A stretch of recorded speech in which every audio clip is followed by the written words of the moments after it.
আসসালামু আলাইকুম। সম্মানিত নতুন পুরাতন বিল্ডিং মালিকগণ, যারা দেশ এবং দেশের বাইরে থেকে আজকের এই ভিডিওটা দেখছেন, তাদের সবাইকে কেরানীগঞ্জ একটি অত্যাধুনিক বিল্ডিংয়ের ছাদের থেকে ইঞ্জিনিয়ারিং টেকনোলজির পক্ষ থেকে আপনাদের স্বাগতম। আমি বরাবরের মতো আজও আপনাদের মাঝে একটি নতুন বিল্ডিংয়ের ছাদে টাইলস না করে টাইলসের বিকল্প হিসাবে দেখতে সুন্দর এবং রুচিশীল কাজের জন্য আধুনিক প্রযুক্তিতে ওজনবিহীন জলছাদ কিভাবে করলে আপনার বিল্ডিং 40 বছরের মধ্যে কোথাও ড্যামেজ হবে না, তো সেটা সম্পর্কে আলোচনা করব। আর এটা যদি জানতে হয় বা দেখতে হয়, তাহলে অবশ্যই ইঞ্জিনিয়ারিং টেকনোলজি বিডি ইউটিউব চ্যানেলের সাথে থাকার জন্য বিনয়ের সহিত আহ্বান করছি। আমরা প্রথমত আমি আপনাদের একটা ইনফরমেশন দিই, সেটা হলো যে কোনো টাকা পয়সা যদি খরচ করা হয়, তাহলে একটি কোটি টাকার বিল্ডিং সীমিত কিছু খরচ করলেই আপনার দীর্ঘস্থায়ী হবে, এটা স্থায়িত্ব বেড়ে যাবে।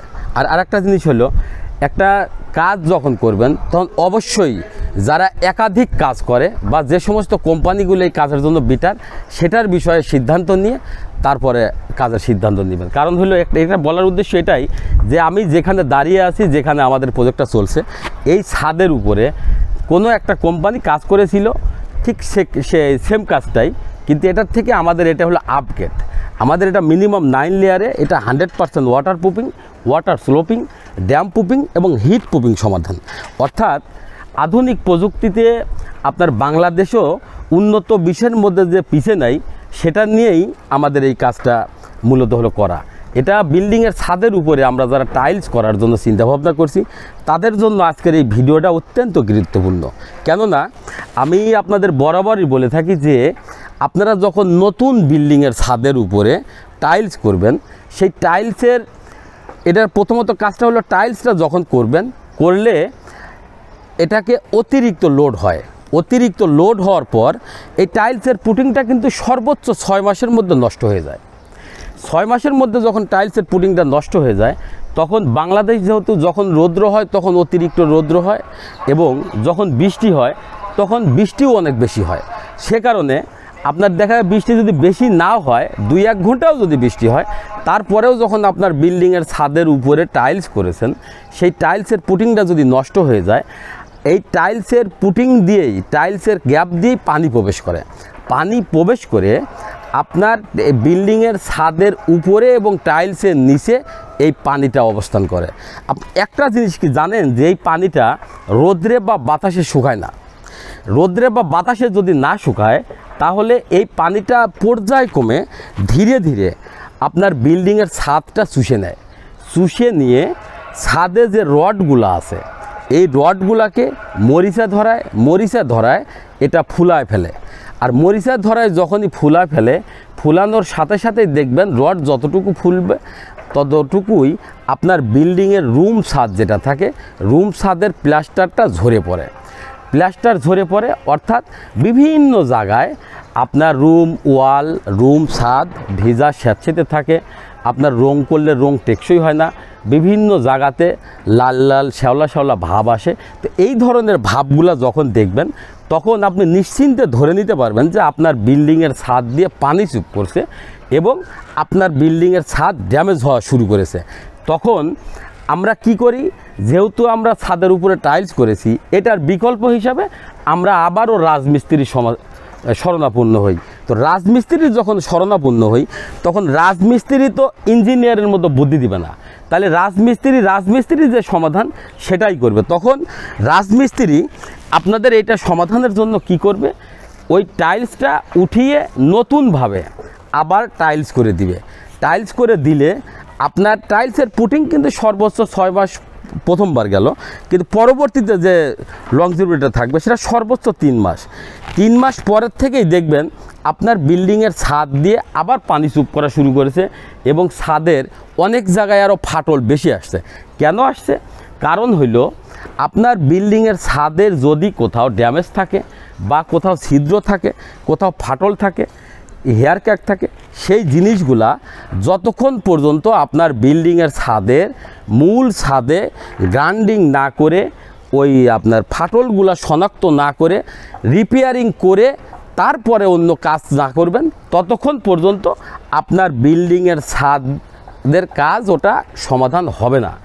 আর আমাদের যে টেকনোলজিটা আপনি দেখছেন সেটা হলো টোটালি ওজনবিহীন, এটা 100% ওয়াটার প্রুফিং সহ ড্যাম প্রুফিং এবং হিট প্রুফিং সমাধান। তো এটা ওজনবিহীন, ওয়াটার প্রুফিংটা হলো অ্যাক্রিলিক সিমেন্টেশন ওয়াটার প্রুফিং। আমি আপনাদের একটা জিনিস জানাই রাখি, সেটা হলো আমরা যে ছাদের উপরে টাইলস করি, এই টাইলসটা যখন আমরা করতে যাই এটা অনেক সময় ছাদের কিছু জায়গায় উঁচা নিচা গ্যাপ থাকে, কারণ এটা যখন ইঞ্জিনিয়ার দ্বারা আমরা এটা ডিজাইন করি, প্ল্যানিং করি, ইঞ্জিনিয়ার তো ছাদ ঢালাই দেয় না, ঢালাই দেয় রাজমিস্ত্রিরা।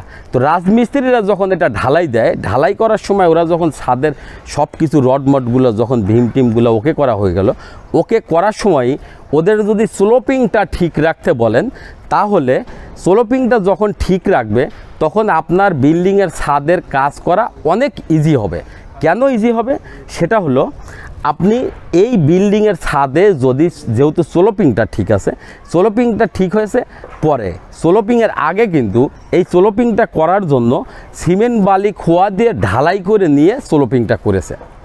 তো আমি আপনাদের একটা ইনফরমেশন দিই, সেটা হলো যে কাজটি ইতিপূর্বে করা ছিল এবং করার পরেও এই স্লোপিংটার কারণেই উপরে যখন সিমেন্ট বালি খোয়া দিয়ে ঢালাই দিছে, সেই ঢালাইটাও আপনার ফেটে গেছে জায়গায় ফেটে যাওয়ার কারণে ওই জায়গাগুলোতে এরা রিপেয়ারিং না করে, জয়েন্ট না করেই উপর দিয়ে কাজ করে দিয়ে চলে যাওয়ার 1 সপ্তাহের মধ্যেই আবার ওই যে ফাটলগুলা ছিল সেই ফাটলগুলা দিয়ে আবার প্রকাশ হয়ে গেছে ফাটলগুলা। এখন বিষয় হলো, আপনি প্রশ্ন করতে পারেন যে যদি ছাদে স্লোপিংটা মেনটেন না হয় তাহলে কি আমাদের এই কেমিক্যাল দ্বারা মেকআপ করা সম্ভব কিনা? আমি আপনাদের সেক্ষেত্রে ইনফরমেশনটা দিয়ে রাখতেছি, সেটা হলো এই, আমরা মিনিমাম 9 লেয়ারে সারা বাংলাদেশের প্রত্যন্ত অঞ্চলে ইঞ্জিনিয়ারিং টেকনোলজি বিডির অত্যন্ত সুদক্ষ টেকনিশিয়ান দ্বারা 72টা টিম দ্বারা আমরা আমাদের টিমগুলোতে পরিচালিত করে আসতেছি, টেকনাফ থেকে তেঁতুলিয়ার যে কোনো জায়গায়। তো আপনারা কাজ বা পরামর্শের জন্য অবশ্যই যোগাযোগ করবেন 24 hours engineering technology BD, mobile 01712223213, 01713740034। এছাড়াও আমাদের engineering technology BD YouTube channel আছে, engineering technology BD Facebook page আছে, ওয়েবসাইট আছে, সেখানে আপনারা নিয়মিত আপডেট পেতে অবশ্যই বেশি বেশি লাইক কমেন্ট শেয়ার করবেন। এখন আমি আপনাদের যে বিষয়টা বলতে লাগছিলাম সেটা হলো, ছাদে যদি স্লোপিংটা না করে সরাসরি আপনি আমাদের এই টেকনোলজিতেই আপনি নতুন বিল্ডিংয়ের ছাদে কাজ করেন, সেক্ষেত্রে আপনার ওয়াটার স্লোপিং হবে কিনা, অর্থাৎ বিল্ডিংয়ের ছাদ থেকে পানিটা পানির লাইনে যাবে কিনা, এক্ষেত্রে আপনাকে ইনফরমেশন দেয়। সেটা হলো আমরা মিনিমাম 9 লেয়ারে কাজ করার কারণে আমাদের গ্রাইন্ডিং এবং প্যাটিং স্টোন বা টাইলস ক্লিয়ার করা, গ্রাইন্ডিং করা, ছাদ রিপেয়ারিং করা এবং ওয়াটার স্লোপিং বলতে আমাদের কোটই আছে, যেটা মিড কোট বলতে আমরা ব্যবহার করি। এটা মিড কোটটা হলো আমরা 4টা কেমিক্যাল একসঙ্গে করে রাবার বানাই, যেটা রাজমিস্ত্রি সিমেন্ট বালি খোয়া দিয়ে ঢালাই করে। সেই ঢালাইটার পরিবর্তে আমরা অ্যাক্রিলিক দ্বারা রাবার বানানোর কারণে এটা আপনার মিনিমাম থিকনেস থাকে 4 থেকে 5 মিলি। এখান থেকে আমরা পর্যায়ক্রমে আমরা 1 ফিট পর্যন্ত থিকনেস নিয়ে আসতে পারি। তো তাহলে আমার মনে হয় না যে আপনার বিল্ডিংয়ের ছাদে সিমেন্ট বালি খোয়া দিয়ে ঢালাই করার প্রয়োজন আছে এবং টাইলস করার প্রয়োজন আছে, কারণ টাইলস করলে আমাদের এই কাজের মতো সুন্দর কাজ আপনার টাইলসে হবে না। টাইলস করলে আপনি বিল্ডিংয়ের ক্ষতিগ্রস্ত হবেন। একটা বিল্ডিং আপনার কয়েক কোটি টাকা দিয়ে যখন একটা বিল্ডিং নির্মাণ করতেছেন অদূর ভবিষ্যৎ সন্তানদের জন্য, ভবিষ্যতের জন্য, সেক্ষেত্রে আপনি সীমিত কিছু টাকা খরচ করে আপনি আধুনিকতার ছোঁয়ায়, বাংলাদেশে উন্নত বিশ্বের মতোই আধুনিকতার ছোঁয়ায়, আধুনিক টেকনোলজিতে আপনি ওজনবিহীন, আপনার চাহিদা অনুযায়ী ডিজাইন, চাহিদা অনুযায়ী কালার, চাহিদা অনুযায়ী সকল কিছুর কাজকাম আপনি ফিনিশিং দিতে পারবেন। তো সারা বাংলাদেশে ইঞ্জিনিয়ারিং টেকনোলজি বিডির অত্যন্ত সুদক্ষ টেকনিশিয়ান দ্বারা কাজ বা পরামর্শের জন্য অবশ্যই যোগাযোগ করবেন স্ক্রিনে দেওয়া নাম্বারে। সে পর্যন্ত আপনাদের সার্বিক সুস্থতা এবং মঙ্গল কামনা করে আজকের মতো এখানেই বিদায়। আল্লাহ হাফেজ, দেখা হবে পরবর্তী ভিডিওতে।